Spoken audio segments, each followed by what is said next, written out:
தமிழ் வேண்டாம், பிற மொழிகள் போரும், தமிழ் பட வேண்டாம்னு கொஞ்சம் கசப்பாக இருந்த நேரம் என்னுடைய ரொம்ப நெருங்கிய நண்பர்கள் எம்ஆர் பிரதர்ஸ் அவங்க ஒரு படம் எடுக்கணும், என் கூட வரையான்னு கேட்டாங்க.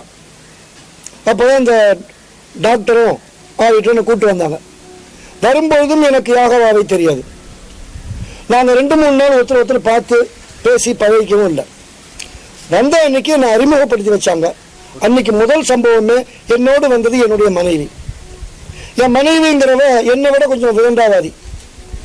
ஒருத்தர் எங்கேயோ போவார், சாமியை கும்பிடுவார், கற்பூரம் காமிப்பார், தகடு வாங்கிட்டு வருவாருன்ற எண்ணம் உள்ளவன்.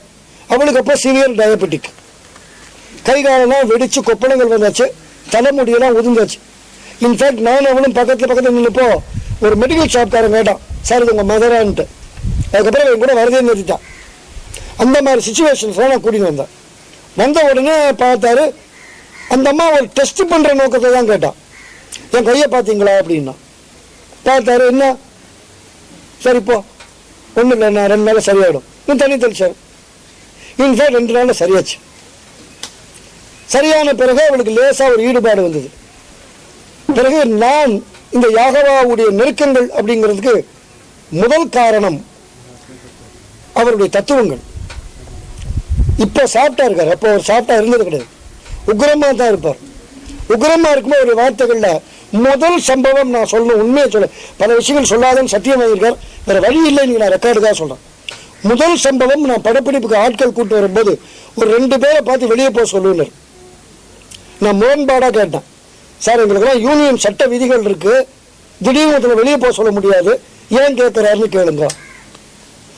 அந்த ஆள் என்ன செய்திருப்பானோ குற்றம் அதை சொன்னார். இதை கேட்டுப்பார், இந்த குற்றவாளி அவன், நான் உள்ள சேர்க்க மாட்டேன்னு. அவன் ரகசியமாக கேட்டால் உண்மைன்றான். ஸோ லேசாக எனக்கு ஓஹோ இங்கே ஏதோ இருக்கு. இப்போ 2 நாள் கழிச்சு கேட்டார், நீ என்ன வேலை செய்கிற, ஒன்றும் பேச மாட்டேன்றார். இல்லை சார், நான் கேட்கறதுக்கு தோணல. பிறகு ஒரு ஊருக்கு போனேன். இந்த பறவைகள் பேசுனதை நான் கண்ணால் பார்த்து படமும் எடுத்துருக்கேன், அது ரெக்கார்டு இருக்கு. பறவைகள் வரிசையாக அவர் வந்தால் மட்டும் மேலே நின்று நமஸ்காரம் பண்ணிட்டு ரெக்கையும் காலையும் மடக்கி கும்பிட்டுட்டு போகிறத நான் கண்ணால் பார்த்துருக்கேன், அது படத்தில் ரெக்கார்டு இருக்கு. அதே மாதிரி தேனிகள் எல்லாருமே ஞானிகள் அப்படின்னாரு. வேணும்னு நான் ஒரு ஷூட்டிங் கூட்டின்னு போய் தேன் கூட்டுக்கிட்டே நிற்க வச்சேன். அவரை தேனி கூட்டுக்குள்ளே கையை வச்சார், மேலே மேய்ஞ்சத ஒழிய ஒன்றுமே கிடைக்கல. அதையும் நான் பார்த்தேன். அதற்கு பிறகு ஒரு 2-3 சம்பவங்கள் உட்காந்துட்டே இருப்பார். போகும்பொழுது, அப்பா மழை வரும்பா, பார்த்து சீக்கிரம் போயிடுங்க. கரெக்டாக மழை வரும், முன்னாடி ஆபத்துக்களை சொன்னார். இது எங்களுக்குள்ள ஒரு ஈடுபாடை கொடுக்கும்போது ஒரு நாள் திடீர்னு என்னை கூப்பிட்டு சொன்னார், இந்த கல்லுக்கு பால் ஊற்றிட்டு என்னை வந்து கும்பிடாதீங்கப்பா. ஏன்பா வீட்டில் ஒரு வயசான தாயார் இருக்கா, அவள்கிட்ட குடித்த பாலுக்கு பதில் சொல்ல மாட்டேன்றீங்க, என்கிட்ட வந்து பாலை ஊற்றி அம்மன் கிம்மன்றீங்க, வேணாம்ப்பா, நீ மந்திரவாதிங்கிறதெல்லாம் நான் கிடையாதுங்க. எனக்கு அது பிடிச்சிருந்தது. பெத்த தாயை கும்பிடு, என்னை வந்து பாருன்னு சொல்றது யாராக இருந்தாலும் அவன் ஞானி, என்னை பொறுத்த வரைக்கும். அதுக்கடுத்தது இந்த செய்யும் தொழிலே தெய்வம்ங்கிறத மாற்றி இப்போ செய்கிற தொழிலே தெய்வமாக பண்ணியிருக்காங்க ரொம்ப பேர். இவரை பொறுத்த வரைக்கும் அதை அவர் செய்யலை. என்னுடைய பிராக்டிகல் அனுபவத்தை தான் சொல்ல முடியும், வேற எதுவும் சொல்ல முடியாது. இந்த டேட்டில் நீ பாம்பேக்கு போகிற, இப்படி ஒரு படம் வருது, இப்படி வருது. எனக்கு ஒரு 4 சம்பவங்கள் சொன்னார், 4 பெரிய சம்பவங்கள். திடீர்னு ஒரு நாள் கூப்பிட்டார், இந்த 4ஐயும் நான் கட் பண்ண போகிறேன் அப்படின்னார். இல்லைங்க, இல்லை எனக்கு வந்து நீ ரொம்ப வளர்ந்துட்டேன்னா மறந்துடுவேன், கொஞ்சம் கட் பண்ணுறேன். அப்போ நான் சிரிச்சேன், சோதிக்காதீங்க, நம்மளாம் சோதனை தாங்காது. இப்படி நெருக்கமாக போகும்போது இன்னொரு அற்புதம், இது சொல்லக்கூடாத அற்புதம். நீங்கள் ஏதாவது காமிச்சாதான் நம்புவோம், நீங்கள் ஏதாவது அற்புதம் காமிக்கணும், லீலை காமிக்கணும் ரொம்ப சொல்றீங்கல்ல. நான் கண்ணால் ஒரு லீலையை பார்த்தேன், இப்போ சொல்ல முடியாது, ஏன்னா அது ரொம்ப முக்கியமான லீலை. ஒரு குறிப்பிட்ட சம்பவத்துக்காக எனக்கு சொல்லுங்கும்போது நபரை முதற்கொண்டு அவருடைய ஒரு சின்ன புத்தகத்தை வச்சு செஞ்சு காமிச்சார். ஏன்னா இது எல்லாம் அவரை பொறுத்த வரைக்கும் நான் கண்கூடா கண்டது. யாகவா அப்படிங்கிறது நீங்கள் பார்க்குறது சாமியாரோ அல்லது எந்த விதமான ஆன்மீக துறவுங்கிறதா இல்லை. அவர் சொல்லுவதெல்லாம் ஆன்மாவை நேசியுங்கள். அவர் அறியாமல் அவர் சொல்லக்கூடிய வரிகள் எல்லாம் அவருக்கு மேலிருந்து சொல்லப்படக்கூடிய வரிகள். அவருக்கு முனிவர் சொல்லக்கூடிய வரிகளை அப்படியே சொல்றார். இது ஒரு அற்புதம். ஏன்னா இந்த அற்புதம் வெடிச்சு வெளியே வர போற நாள் தான் நாளைக்குங்கிறதுக்காகத்தான் இன்னைக்கு நிஜமான ஒரு இது அவையெல்லாம் வந்திருக்காருன்னா அவையெல்லாம் நிஜமாக எந்த மாதிரி தர்க்கவாத ரீதியாக உணரக்கூடியவர். மேலே வந்த வாரியாகவும் ஏற்றுக்க மாட்டாரு, அல்லது விளம்பரத்துக்காகவும் ஏற்றுக்க மாட்டார். எனக்கு தெரியும். ஏன்னா இப்போ இந்த மைக் இருக்குதான் சொல்லணும்னா ஆள் பேர சொல்லி போல்டா சொல்லக்கூடிய அளவுக்கு திமிரும் திராணியும் உள்ளவன். ஆனால் இவ்வளவு நாள் நடந்த இதில் நான் எதுவுமே தலையில்லை. ஏன்னா எனக்கு முகங்களை பார்த்தா தெரியும்னா இந்த 25 வருஷத்துல நான் சந்திச்ச முகங்களா தான் இருந்திருக்கோம். பாதி பேர் பதவியில் இருந்தப்போ எப்படி குட் மார்னிங் போட்டோம்னா அப்படி பார்க்கும்போது இன்னைக்கு நான் உட்கார்ந்த காரணம் புலியூர் கேசின் நிச்சயமா யாருக்கும் தெரியாம இருக்க முடியாது. அந்த சரித்திர எழுத்துக்கள் நமக்கு முன்னாடி சரித்திரம் சத்தியமா நமக்கு தெரியாம இருக்க முடியாது. இல்ல என்ன யாருக்குமே தெரியாது சார். பெரும்பான்மை நான் வேலையை வர்றது எங்களுக்கு எழுத்துக்கள் ரூபமாக வணக்கத்திற்குரியவன். அடுத்தது அவங்க இருக்கார். இன்னைக்கு ஒரு நிஜமான இதுல என்னன்னா நாம் பார்ப்பது நிச்சயமாக ஒரு ஆன்ம பறவையை, ஒரு ஞான பறவையை. இப்போ ஒன்று கேட்டார், நிச்சயமாக நீங்கள் மௌனத்துக்கு போகணுமா அப்படின்னு. போகணும்னு நான் சொன்னேன். இது ஒரு விவாதம் வந்தால் நீங்க மௌனத்துக்கு போயிடுங்க. ஏன்? கண்டேன் கண்டேன் கண்டேன் என்றார், கடவுளை கண்டாரை நான் கண்டதில்லைன்னு அப்பர். கடவுளை சொல்ல, கடவுளை பார்த்தவனேன்ட்டான். அந்த மாதிரி நீங்க உட்கார்ந்து தர்க்கவாதத்திற்கு வாருங்கள், விதை தெளிக்கிறேன் போது யாருமே கூட எடுத்துன்னு வரல. என்னுடைய வாதப்பதி கூட இல்லையா அல்லது எடுத்துக்கொள்ளக்கூடிய திராணி இல்லையான்னு தெரியாம இருக்குது. ஆனால் நீங்கள் மௌனமாகி விடுங்கள். உங்க வைப்ரேஷன்ல உங்களுடைய வாழ்த்துக்கள் எங்களுக்கு ஞானமாகட்டும். சாதுனாம் தரிசனம் புண்ணியம், சாதுவை பார்ப்பது புண்ணியம், சாதுவின் தரிசனம் கிடைப்பது பாக்கியம். சம்பாஷணம் அப்படிங்கிறது பேசுவது என்பது பூர்வ புண்ணியம். சோ நமக்கு பூர்வ புண்ணியம் இருந்தவர்கள் இன்றோடு முடித்துக் கொள்ளட்டும். நாளைக்கு இந்த உலகத்துக்கு அவர் என்ன சொல்றார்? எனது கருத்துக்கள் போகட்டும், எனது செயல்கள் போக வேண்டாம். கருத்துக்களே ஆன்ம சக்தி அல்ல, ஆன்ம சக்தி உள்ள கருத்துக்களாக போகட்டும். என்னிடம் குறை சொல்ல வருபவர்களுக்கு சிந்திக்க சொல்லுங்கள். ஒரு சாக்ரட்டிஸ் மாதிரி தான் இருந்தது. சிந்தியுங்கள், சிந்திக்க கற்றுக்கொள்ளுங்கள், சிந்தனை மூலம் சந்திப்போம். இதான் அவருடைய முதல் வாக்கு. எங்களுக்கு எல்லாம் பிடிச்சவ, நாம் எல்லாம் சிந்தனைவாதிகள்ங்கிறதுனால அதை ஏற்றுக்க முடிஞ்சது. முதல் கட்டம் நானே தண்ணி தெளியுங்க, எனக்கு ஏதாவது கொடுங்கன்னு. இப்போ உங்களை பார்த்தா போதும், நீங்க எனக்கு ஒரு வழி சொல்லுங்கள். இப்போ நான் கூட அந்த புக்கு படிக்கல.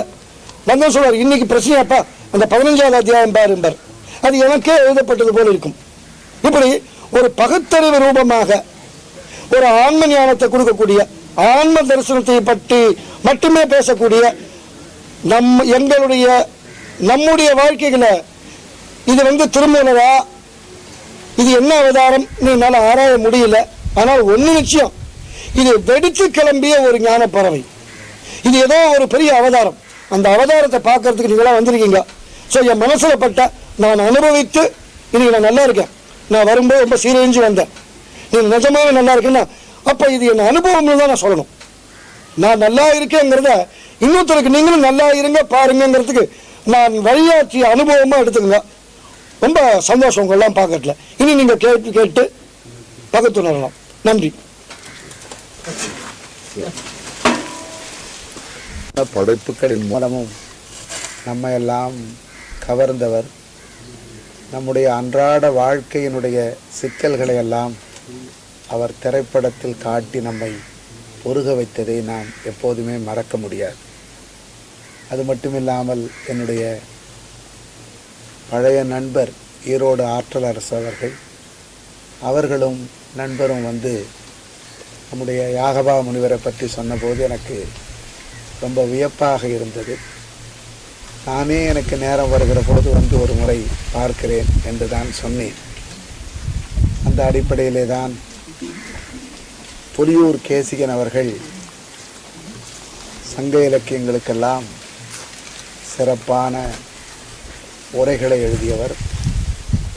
மாபெரும் இலக்கியங்களை எல்லாம் மலிவு பதிப்பு என்று போட்டு ரொம்ப பெரிய இலக்கிய பணி செய்திருக்கிறார்கள். எனக்கு நம்முடைய வியட்நாம் வீடு அவர்கள் பேசிய போது ரொம்ப பிடித்தது, நான் எதையும் அவ்வளவு எளிதில் நம்புகிறவன் இல்லை என்று அவர் சொன்னது தான். எதையும் எளிதில் யாரும் நம்பக்கூடாது என்பது தான் பேர்னே எனக்கு தெரியவில்லை.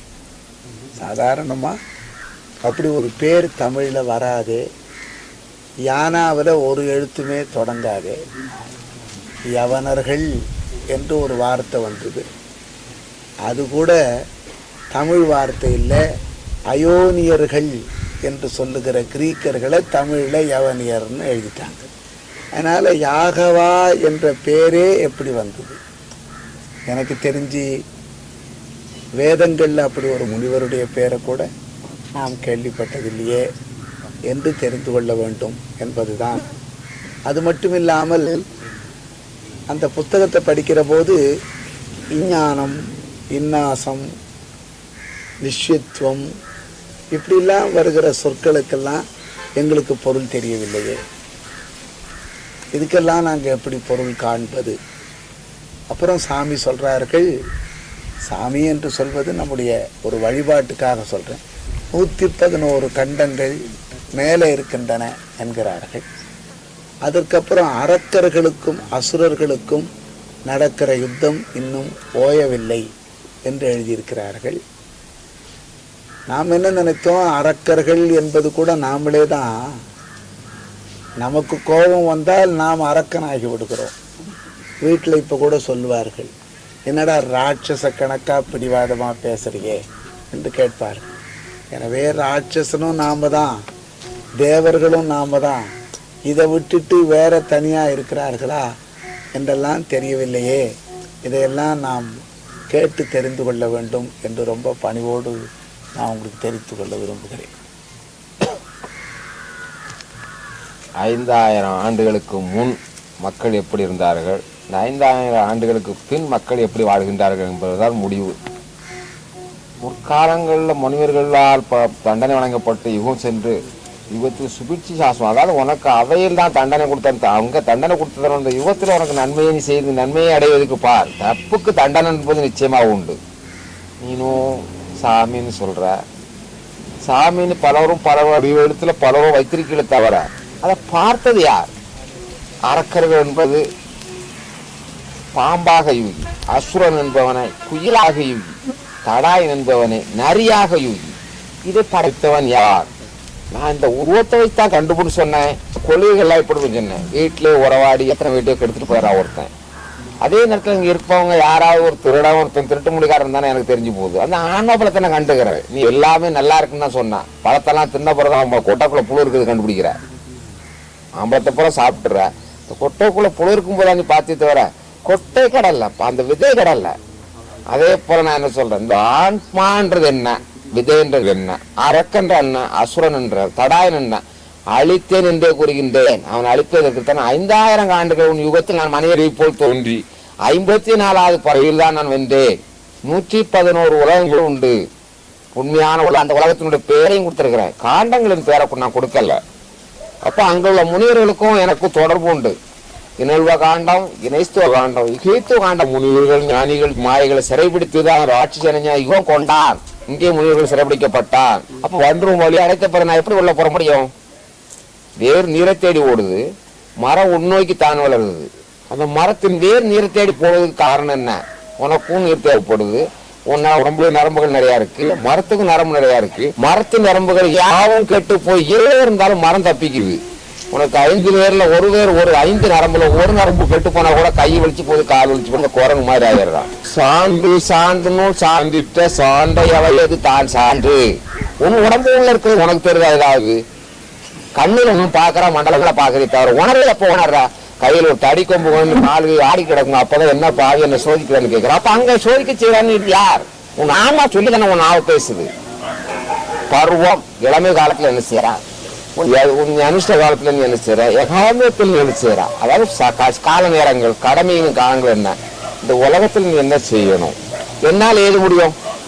எப்படி இந்த கல்வர்கள் ஒன்னா போகும் தான் இந்த சூனியங்கள் உண்டு, மந்திரங்கள் உண்டு, அதாவது இந்த கூடுட்டு கூடுபாய ராட்சச குணங்கள் உண்டு. இதெல்லாம் இயற்கையா உண்டுன்றானே அப்படி இருக்காங்க. இப்போ பல லட்சக்கணக்கான பேருக்கு வந்து அந்த மாதிரி என் வீட்டில் தீ பிடிக்குது, என் வீட்டில் இந்த மாதிரி பல அநீதிகளாக நடந்துகிட்டு இருக்கு, கதவு தானா திறந்துருதுன்னு சொல்லி சொல்றது. அப்போ உங்களுக்கு அது சொல்ல போன ஒரு மூட நம்பிக்கைன்னு சொல்ல வேண்டிய வரும். முழு குத்தியவனுக்கு தான் பாதத்தின் வலு தெரியும். அப்போ அதை நான் ஒத்துக்கிறேன். இந்த 86லேருந்து இந்த இதெல்லாம் கிடையாது. மழைக்கு பருவகாலங்கள் கிடையாது, புயல் வராது, சூறாவளி வரும், இப்படி பல அற்புதங்கள்லாம் அந்த புக்குக்குள்ள நான் கொடுத்துருக்கிறேன். நான் எழுதியது 23 மணி நேரம் தான். எல்லா இதையும் பார்த்துக்கிட்டு இருந்தவன் தான் கேட்டாங்க. ஒரு டைரி புக்கு வாங்கி கொடுத்துட்டு, பல டைரிகள் வாங்கி கொடுத்துட்டு, உங்களுடைய அற்புதங்கள்லாம் கண்டு, ஆனால் நீ மக்களுக்காக நீங்கள் எது வச்சுட்டு போய் நாளைக்கு நாங்கள் பக்கத்தில் இருக்கோம் எங்களை கேட்டாச்சு நீங்கள் பதில் சொல்ல முடியாதுன்னா பார்த்த சாரதி கேட்டார் முதல்ல பக்கத்து வீட்டுக்காரர். இப்போ எனக்கு எழுத தெரியாது, நீங்கள் கோடு கோடாக போட்டு வைங்க நாங்கள் கண்டுபிடிச்சிடறோம். அதே போல் 11 டைரி எழுதின 110 கட்டளையில் 5000 தத்துவங்கள், 5000 8000 கொஞ்சம் தத்துவங்கள் ஒற்றை வரியில். ஏன்னா அது புளிப்பா தெரியுத மாதிரி இருக்கு, நீங்க இந்த ஒற்றை வரியே எழுங்க பார்க்கலாம் கொஞ்சம்னு சொன்னான். எப்படி எழுதுன்னு சொன்னேன், நீங்க எந்த ரூபத்தில் எழுதினாலும் சரின்னா, இல்லை நீ படிச்சு ஏதாவது எனக்கு புரியல அப்படி சொன்னேன். இப்போ 2 நாள் கழிச்சு இந்த மாதிரி எழுதணும்னு சொல்லி கேட்டேன். ஆமா இந்த மாதிரி தான் நீங்க எழுதுன்னு சொன்னேன். அதே மாதிரி பல ஆயிரம் எழுதி வச்சிருக்கிறேன். இது தானியத்தை உண்பது போல் மனிதன் தத்துவத்தை உணரணும். இப்போ ஐயா இருக்கிறாங்க, இதை பெரிய எல்லாம் புரிஞ்சவங்க, அதாவது பெரிய ஆள் அவங்க. அப்போ அவங்க இன்றைக்கு இப்படி ஒரு ஆள் இருந்தால் அது எழுதுனது யாருன்னு கேட்கும்போது அன்றைக்கு பதில் சொல்லிடுறேன். 111 மொழி எழுதி, இறைஞ்சி மொழின்றது காற்று, நீர், நட்சத்திரம். யாகவா என்ற பேர் எங்க அம்மா அப்பா சூட்டிய பேர் இல்லை.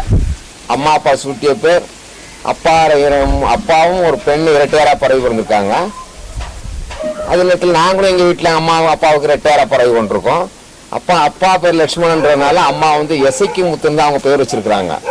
அப்போ ஸ்கூல்ல 2ஆம் கிளாஸ் 1ஆம் கிளாஸ் படிச்ச கொண்டு போகும்போது வாத்தியார் என்ன சொல்லியிருக்காங்க, இது 2 பேரா பிறந்தனால ராம் லட்சுமண் தான் பேர் வைக்கணும்னு சொல்லி லட்சுமண் பேர் வச்சது. அப்போ 85 86 அரக்கரை அழிச்சு 11 அரக்கனை அழிக்கிறேன், 22 அசுரன் அழிக்கிறேன், 45வது வயது தடாயன் அழிக்கிறேன், அழிச்சிட்டு இனல்வ காண்டத்தை 11 திறக்கிறேன், இறைஸ்வர காண்டத்தை 22 திறக்கிறேன், இகைத்துவ காண்டத்தை 45வது திறந்து போகும்போது ஒரு மரத்துக்கு யாகவா யாகவான்னு குரல் கேக்கு. இப்ப நான் நாளைக்கு வரப்போறான் தர்க்கம் நைட்டு 1:15 மணிக்கு அவன் கொள்ள போறான். அந்த யுகத்துல அவன் என்ன செய்யறான், யாக எகையந்தவான்னு ஒரு ஈட்டி வச்சு, அதாவது அம்போசி அடிக்கும் போது மரம் 2ஆ கிளியுது. உள்ள இருந்து ஓடி இருந்து கீழே அந்த அதாவது கொம்பு தண்டலம் வச்சிருக்கான், வச்சுட்டு யாகவான்னு வணங்குறான். 3 வாட்டி விழுந்து வணங்குறான். ஓஹோ என்ன யாகவான்னு சொல்லி அதுக்கு முன்னாலே ஒரு வாரத்துக்கு அந்த குரல் கட்டு மட்டும் பக்கத்துல கூட சொல்லிடுறேன். என்ன யாகவான்னு சொல்லி என்னுடைய அவதாரி யுவையாக வருகின்றவர்கிட்ட சொல்லிடுறேன். தனபால் இந்த மாதிரி ஒருத்தன் யாகவான்றான்னு சொல்லி. அதுக்கு பிறகுதான் சேர்ந்து யாகவான்றது காற்று, நீர், நட்சத்திரம். நெற்றிக்கு துணை கொண்டது நட்சத்திரம், நீருக்கு துணை கொண்டது உனக்கு அதம்பம், காற்றுக்கு துணை கொண்டது உன் ஆன்மா. இவனோ ஜாதி தான் உயர்ந்ததுங்கிறான். நான் இல்லடா போய் ஜாதி 2 தான், உன்னுடைய ஆன்மா உயர்ந்ததுன்னு நான் சொல்லிட்டு போறேன். விதை அழியாது, சரீரம் அழியும். விதை அழியும், அதாவது விதைகள் அழிவதில் எந்த விதையும், மரங்கள் அழிவது உண்டு. அதாவது பற்றும் பற்றிற்ற பற்றியதும் எவை எதுவோ. இந்த உலகத்துல நீ கண்டதெல்லாம் பார்த்து இதெல்லாம் அடைஞ்சா உடம்பு சரியில்லைன்னு வச்சுக்கிறோம். உடம்பு சரியில்லாத சோனாதுன்னா நான் என்ன வேப்பல மந்திரம் அடிச்சுக்கிட்டு இருக்கேன், நான் கும்பகோணம் அதாவது வாங்கிட்டா நான் போட்டுக்கிட்டு இருக்கேன்னு சொல்லிட்டு இருக்கிறேன்னா, இல்லை நான் நாத்தியவாதியா? நாத்தியவாதியாது கழிவு கிடந்தா நாருன்னு சொல்லி மூக்க பொத்திக்கிறா. மனம் மறந்துன்னா என்னதோ மனத்து கிடக்குன்னு சொல்ற. கலையில் கனி இருந்தா கண்ணுக்கு தெரிவதில்லை, நான் கண்டுபிடிக்குது. பருவபக்கம் தான் கொண்டால் பற்றிட்டால் தான் போதுமே, கற்க வேண்டிய தேவையில்லையா? கற்றிட்டால் போகாது, கடை மீது தான் செய். ஏ மனிதா யாவைக்குள் யாவை எதுவென தான் கண்டாயோ. அரையடி மண்ணுக்குள்ள என்ன இருக்குன்னு தெரியலையே. சாமியார் சொல்றான் அவன் வீட்டுல புதையல் இருக்குன்னு சொல்றான். எனக்கு 50,000 கூட நாட்டுக்கு நைட்ல எடுத்து கொடுத்தாங்க. இந்த 50,000 2 பேரும் க்ளோஸ் பண்ணிட்டு தங்கத்துக்கு பணத்தை எடுத்துட்டு போயிடறான். இந்த சாமி என்ன பண்ணுது, பெரிய படம் வச்சிருக்கிறான், திருடம் கல்லா உரைச்சு 4 லட்ச ரூபாய் தூக்கிட்டு போயிடறான்னு சொல்லி தான் பத்திரிகைக்காரன் எழுதுறான். தவிர இது வரைக்கும் இருந்த சாமி என்ன பண்ணுச்சு, நாளை முதல் பார் 9/9/1989 பார் என்ன நடக்க போகுதுன்றது தான் நான் ஒரு சவாலா விடுறேன்.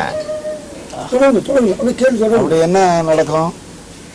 ஆன்ம பலம் முழு பலமும் கொண்டு சரீரத்தை பழி வாங்கியே தரும். அரக்கனால் படைக்கப்பட்ட அத்தனை அழியும். இரக்கம் இல்லாதவன், கொலைகாரன், கொள்ளையவன், இதெல்லாம் அந்தந்த நிமிஷம் நீ கண்ணால பார்க்கலாம்.